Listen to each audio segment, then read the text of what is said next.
Noong 1986, isang pagsabog sa Chernobyl ang naglabas ng radiation na umabot sa iba't ibang bansa. Hindi ito nakikita ng mata, pero unti-unti nitong pinapatay ang lahat ng naabot nito.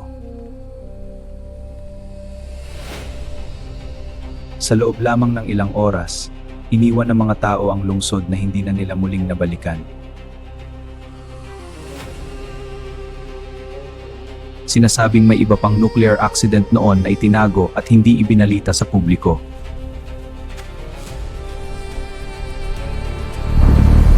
Kahit delikado ang radiation, may ilang taong piniling bumalik sa kanilang iniwang tahanan.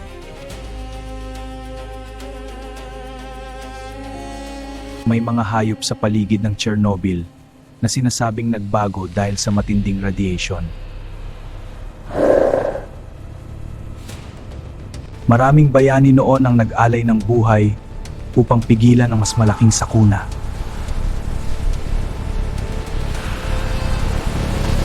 Hindi agad sinabi sa mundo na kumalat na pala ang radioactive cloud sa buong Europa.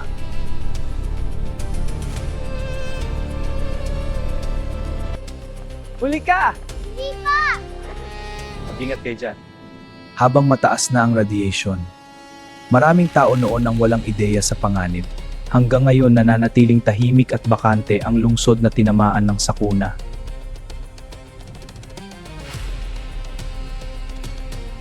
Sa unang mga araw ng sakuna, marami raw impormasyon ang itinago mula sa buong mundo. Unti-unting sinisira ng radiation ng katawan kahit walang sugat na nakikita sa balat.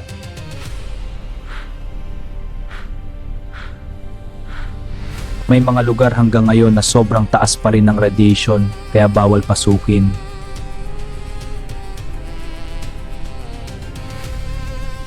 Dahil sa radiation, may mga bahagi ng kalikasan na tuluyang nagbago ang anyo.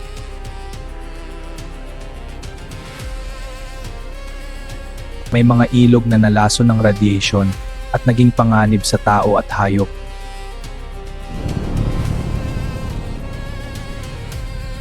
Habang lumalala ang sakuna, patuloy pa ring pinapakalma ng gobyerno ang mamamayan.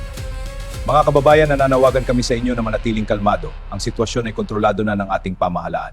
Hanggang ngayon may mga taong nabubuhay pa rin malapit sa lugar ng sakuna. Hanggang ngayon, nararamdaman pa rin namin ang epekto. Oo, ang alaala ay hindi nawawala. Tinawag silang liquidators, mga taong isinugal ang buhay upang linisin ang radioactive zone. Hindi lang Chernobyl ang nangyari.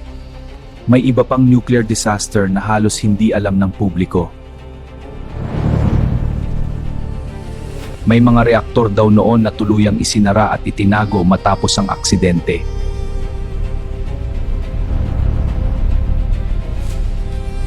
Maraming bata noon ang naapektuhan ng radiation kahit hindi nila alam ang dahilan. Sinasabing kakaiba ang apoy ng reaktor dahil hindi ito ordinaryong sunog lamang.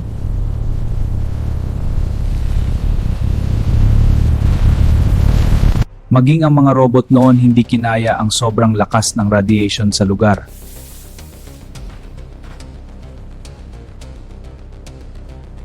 May kagubatang tuluyang namatay matapos tamaan ng matinding radioactive contamination. Habang nawala ang tao, unti-unting binawi ng kalikasan ang iniwang lungsod.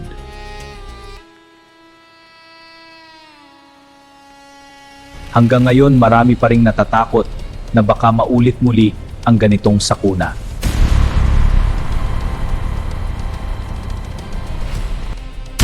May mga dokumento raw hanggang ngayon na hindi pa rin inilalabas sa publiko.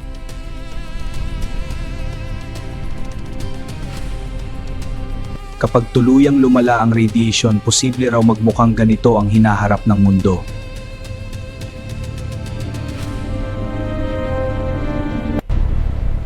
Ang Chernobyl ay naging babala kung gaano kapanganib ang teknolohiyang hindi kontrolado. Habang ginagamit pa rin ng tao ang nuclear technology, mananatiling buhay ang panganib ng susunod na sakuna.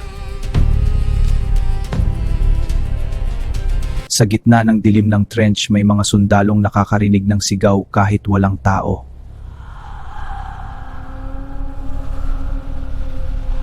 Sinasabing may mga sundalong namatay sa trench na patuloy pa ring nagpapakita sa gabi.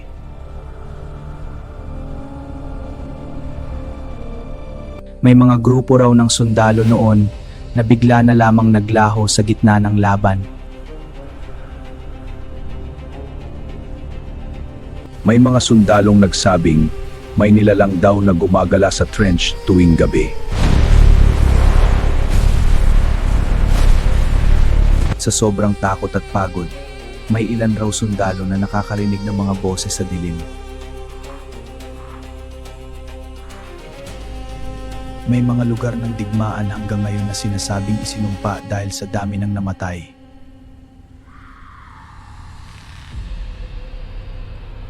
May ilang sundalo noon ang nagsabing may matang nakatitig sa kanila mula sa putik. Sa gitna ng usok at dilim, may ilan daw nakakita ng mga sundalong matagal ng patay. Sa sobrang trauma ng digmaan, unti-unting nasisira ang isip ng maraming sundalo noon. Marami ang nawala sa trench warfare at ilan sa kanila ay hindi na muling natagpuan.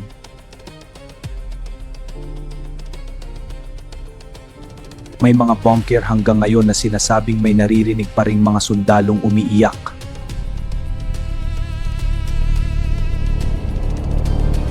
Sinasabing may tunnel noon na lahat ng pumasok ay hindi na muling nakita. May mga tao raw hanggang ngayon na nakakakita ng mga sundalong nakatayo sa dilim.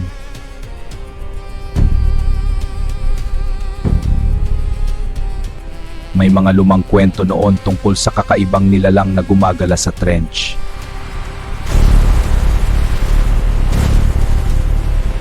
May mga sundalong naiulat noon na bigla na lamang naglaho ng walang bakas.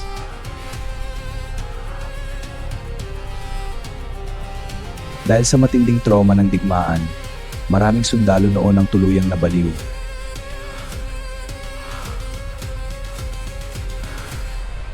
Kahit tapos na ang digmaan, may mga lugar pa ring may naririnig na sigaw tuwing gabi. May mga grupo hanggang ngayon na iniimbestigahan pa rin ang misteryo ng trench battlefield. Paano maging madalang sigaw ba Mga footsteps, malapit lang. Huwag maghiwalay, abangan natin. May mga tunog sa lumang trench na walang makapagpaliwanag kung saan nanggagaling.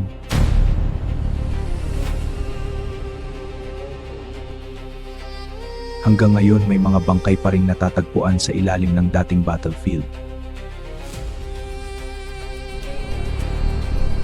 May ilang sundalo noon na nagsabing nakakita sila ng mga mukhang hindi tao.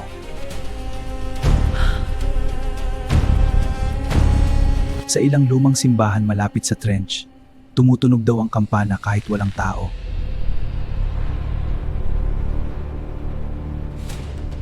May mga kwento tungkol sa matataas na aninong nilalang na lumalabas lamang tuwing gabi.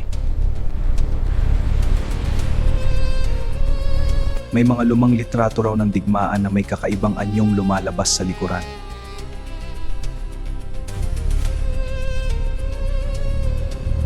Sinasabing may mga yabag sa trench kahit wala namang taong naglalakad doon.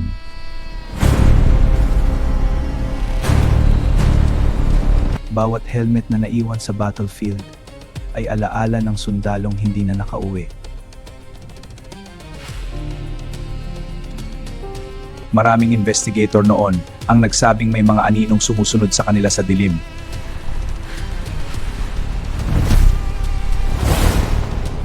May ilang battlefield hanggang ngayon na iniiwasan dahil sa kakaibang mga pangyayari. Hanggang ngayon tila hindi pa rin matahimik ang mga kaluluwang naiwan sa trench warfare.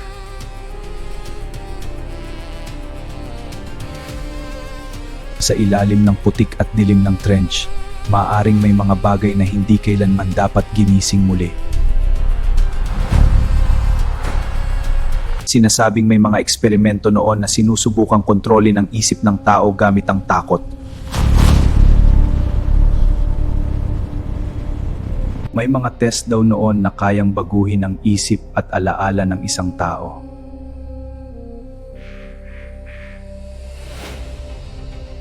Matapos isara ang laboratorio, may mga bulong pa ring naririnig sa ilalim ng lupa.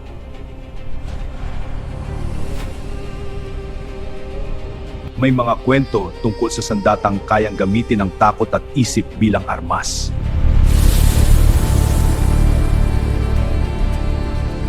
Pagkatapos ng eksperimento, may ilang taong hindi na muling naging normal. Nagkikita tapos na umalis kayo si Mata! Hanggang ngayon may mga laboratoryong iniiwasan dahil sa kakaibang mga pangyayari.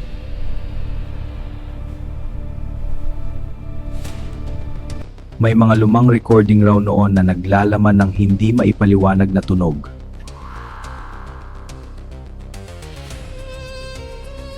May ilang eksperimento raw na nauwi sa mga bagay na hindi na kayang kontrolin.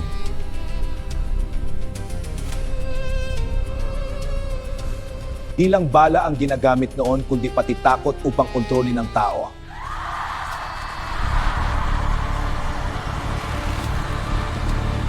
May mga dokumentong hanggang ngayon na hindi pa rin inilalabas sa publiko.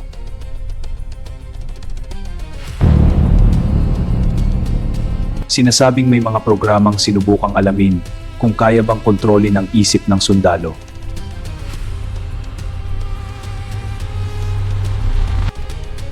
Matapos isara ang bunker, may mga bantay raw na hindi na umalis sa loob.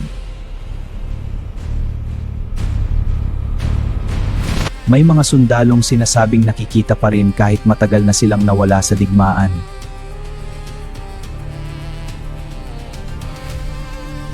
May mga eksperimento raw na sadyang nilikha para sirain ang hangganan ng realidad.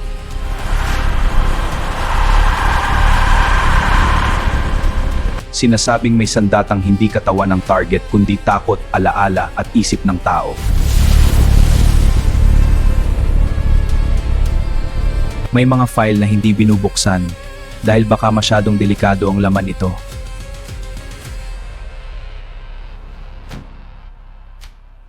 May mga laboratorio raw na isinara bigla matapos may mangyaring hindi maipaliwanag.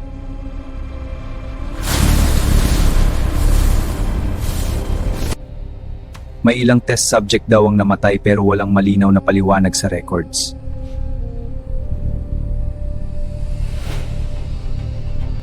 Kapag may kakaibang nangyari, mabilis daw itong nililinis bago malaman ng publiko.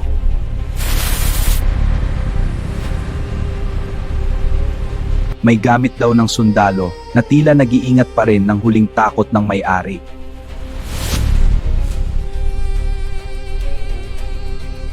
May isang kwarto raw sa pasilidad na kahit mga sundalo ay ayaw ng buksan. Sinasabing may isang eksperimento na tila may nagising na hindi nila kayang pigilan. May mga sundalong bumalik mula sa testing na hindi na raw maalala kung sino sila. Sundalo, anong iyong pangalan?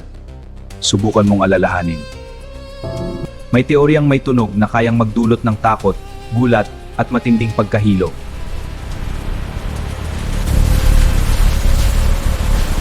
May ilang scientist raw na biglang nawala matapos nilang makita ang resulta ng proyekto.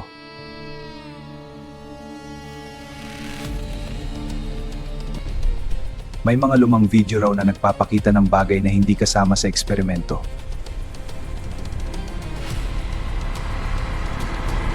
May mga base raw na hindi makikita sa mapa kahit alam ng lokal na nandoon ito. 5. Lahat ng access point na secure. Mga sign ay tinatanggal na. Sinasabing may isang test subject na nakaligtas pero hindi na siya katulad ng tao noon.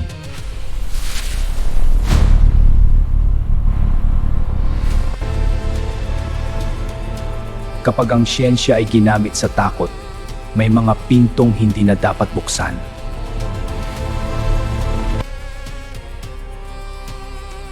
Kung Kung totoo ang mga eksperimento, maaaring ang pinaka nakakatakot na sandata ay nasa loob mismo ng isip.